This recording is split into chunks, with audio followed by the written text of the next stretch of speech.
Magandang umaga mga ka-happy hour. Narito ang mga balita para sa MBC TV Network News Update 10 AM edition. DILG puspusa na ang paghahanda sa pagpasok ng Bagyong Uwan. Yan ang MBC TV Network News ni Kyle Bulyas.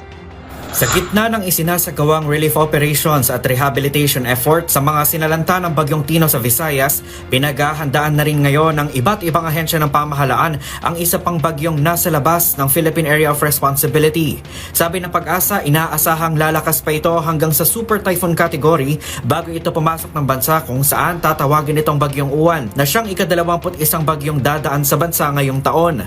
Sa panayam ng DZRH News sa kalihim ng Department of Interior and Local Government na si John Vic Remulla, sinabi nitong kumikilos na mga tauhan ng Philippine Coast Guard para magdala ng iba't ibang kagamitan sa Northern Luzon bilang paghahanda sa bagyo. Nakaposisyon na rin aniya mga tauhan ng Philippine National Police at Bureau of Fire Protection para umasiste sa pagsasagawa ng preemptive evacuation. Sa ngayon, ang barko ng Coast Guard ay papunta na. May 2-day window sila. Mag-station sila sa isang port doon. Pero may dala na sila ng mga food packs, evacuation gear, lahat o kailangan doon na. Pero nakaposisyon na rin naman ang PNP at BFP sa kailangan ng ating mga tao.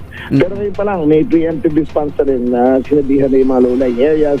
May mga barangay kami na targeted para sa potential landslide. Sinabihan na rin po, in-evacuate na rin po. Mandatory yun, mandatory evacuation. Mandatory po, mandatory talaga. Kaugnay nito, ipinag-utos na ng DILG na tapusin ang paglilikas sa mga high-risk na komunidad hanggang sa araw ng Linggo o sa 9 ng Nobyembre. Paalala ng ahensya, hindi dapat hintayin pa ng mga lokal na pamahalaan na lumala ang sitwasyon bago kumilos.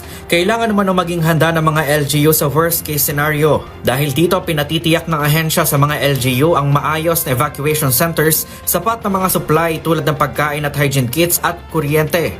Binigyan din ng DILG na hindi dapat magpakampante ang mga LGU dahil napakahalaga sa kanilang preparasyon ang 2-day window period. Sa forecast ng Pag-asa, papasok ng PAR ang bagyo ngayong gabi o bukas ng umaga at inaasahang maglalandfall naman sa Northern o Central Luzon sa araw ng Lunes. Para sa MBC TV Network News, ito si Kyle Bulyas ng DZRH. Una sa Pilipinas, una sa Pilipino.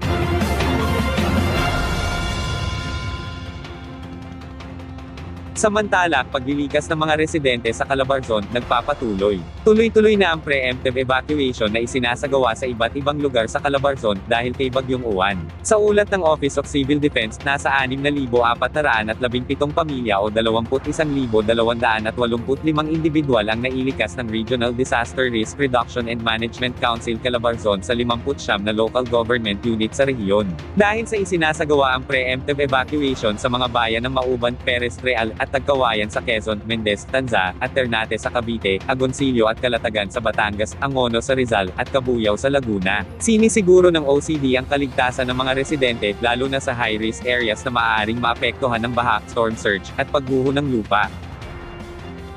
At yan ang mga balita para sa MBC TV Network News Update 10 AM edition.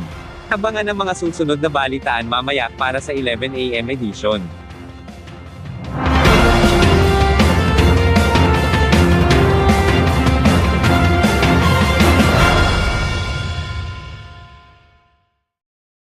Mga ka-happy hour, kung gusto mong manood ang mga balita sa MBC TV Network News Update, mag-subscribe sa aming YouTube channel, i-like ang aming Facebook page, at i-follow sa aming TikTok account.